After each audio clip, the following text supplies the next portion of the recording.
یہ تو ممکن نہیں ہم مدین چھوڑ دیں، یہ تو ممکن نہیں ہم مدین چھوڑ دیں۔ لفظ ایک ہے اس کے معارف کو سمجھنا، جب تک معارف کو نہیں سمجھیں گے تب تک وہ معرفت دلوں میں پیدا نہیں ہوگی۔ دیکھیے ایک ظلم وہ تھا جو دشمن نے امام حسین کے ساتھ کیا، ایک ظلم وہ ہے جو ہم نے اپنے آقا امام حسین کے ساتھ کیا۔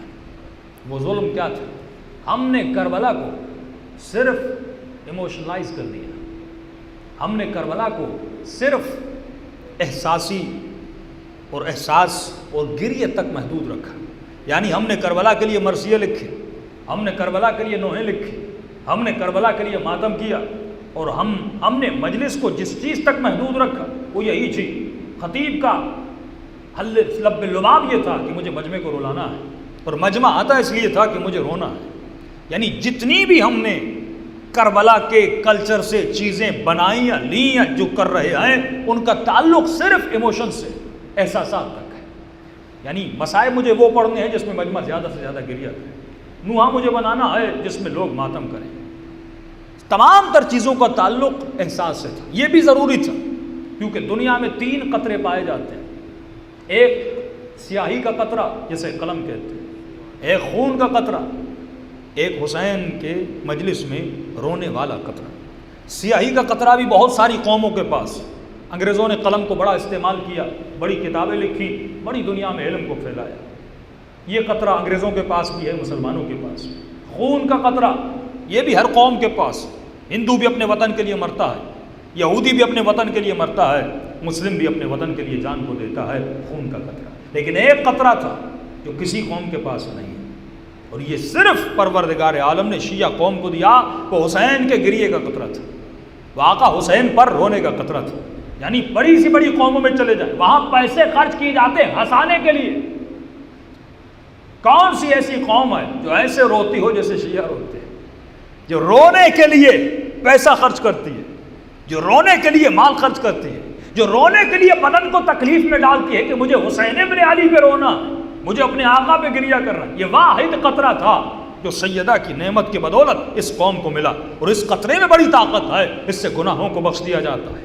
اس قطرے کی بدولت انسان کے دل کو نرم کیا جاتا ہے۔ کہ میرے چھٹے امام فرماتے، کسی نے کہا مولا مجھے محسوس ہوتا ہے کہ میں منافق ہوں۔ امام نے کہا کیوں؟ کہ مولا جب آپ کی محفل میں آتا ہوں بڑا نیک ہوتا ہوں، بڑا صالح ہوتا ہوں، بڑا نمازی ہوتا ہوں، لیکن جب آپ کی محفل سے باہر چلا جاتا ہوں تو مولا مجھے یہ فیل ہوتا ہے کہ میں منافق ہوں۔ کیوں؟ جب دوستوں کی محفل میں بیٹھتا ہوں دوستوں جیسا ہو جاتا ہوں، جب تاجروں کی محفل میں بیٹھتا ہوں تاجروں جیسا ہو جاتا ہوں، جب کسی بددہن اور بد زبان اور جھوٹے کی محفل میں جاتا ہوں جھوٹا ہو جاتا ہوں، جب گندی باتیں کرنے والے کسی محفل میں چلا جاتا ہوں اس کی محفل میں بھی خوش ہوتا ہوں، لیکن جب آپ کی محفل میں آتا ہوں تو اللہ والا ہو جاتا ہوں۔ مولا یہ دوگانگی جو میرے کریکٹر میں پائی جاتی ہے کہ آپ کے پاس کریکٹر نیک ہے لیکن کسی اور محفل میں جاتا ہوں تو کریکٹر اور ہے، مجھے لگتا ہے کہ مولا میرے وجود میں نفاق ہے۔ امام فرماتے ہاں سچ ہے، یہ منافق کی نشانی ہے کہ کسی محفل میں کیسا ہے دوسری محفل میں کیسا ہے۔ کہ مولا اگر میں کبھی آپ سے بہت دور چلا جاؤں اور مجھے یہ پتہ لگانا ہو کہ اب بھی میرے دل میں یا اب بھی میں آپ کے خیمے کے اندر ہوں، میں اب بھی آپ کے سائے کے نیچے ہوں، میں اب بھی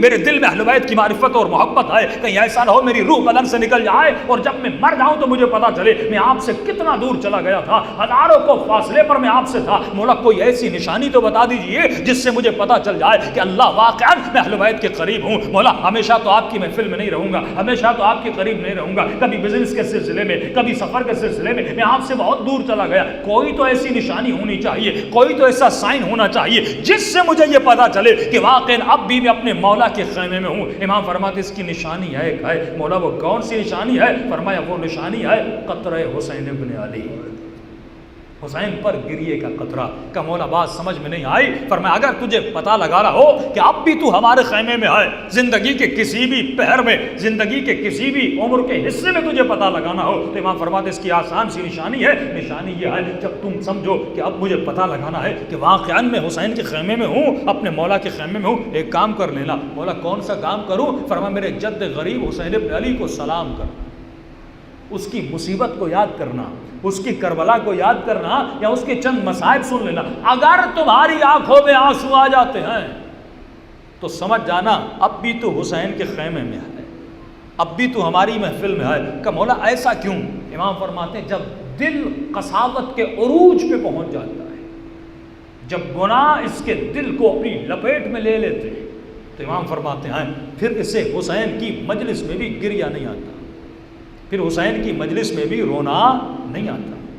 یہ قطرہ بتاتا ہے کہ تمہارے دل کی نرمی کتنی ہے۔ نبی فرمایا کہ ہمارے زائرین کے اور ہمارے عزاداروں کے 70 درجات ہیں، ہر زائر کا درجہ ایک نہیں ہے، ہر مومن کا درجہ ایک نہیں ہے۔ ارے جب سلمان کو کہیں کہ سلمان تم ایمان کے عروج پر ہو، اور ابوذر کو کہیں کہ تم ایمان کے 7ویں حصے پر ہو، تو تصور کرو کہ ہم ایمان کی کون سی سیڑھی پر ہیں، ہم ایمان کے کون سے درجے پر ہیں۔ تو یہ وہ قطرہ تھا جو شیعہ قوم کو دیا گیا اور کسی کو نہیں دیا گیا۔ یہ کربلا کا ایک تحفہ تھا جو ہر مومن کو ملا اور ہر عزادار مجلس میں آتا ہے۔ لیکن عزیزو، کربلا اس قطرے پر محدود نہیں ہے، کربلا اس گریہ پر محدود نہیں ہے کہ ہم صرف کربلا کو ایموشنلائز کر دیں۔ یعنی ایک سفرہ ہے، اس سفرے پر پانی بھی ہے، اس سفرے پر پھل بھی ہیں، اس سفرے پر فروٹ بھی ہیں، اس سفرے پر گوشت بھی ہے، بہت ساری چیزیں ہیں۔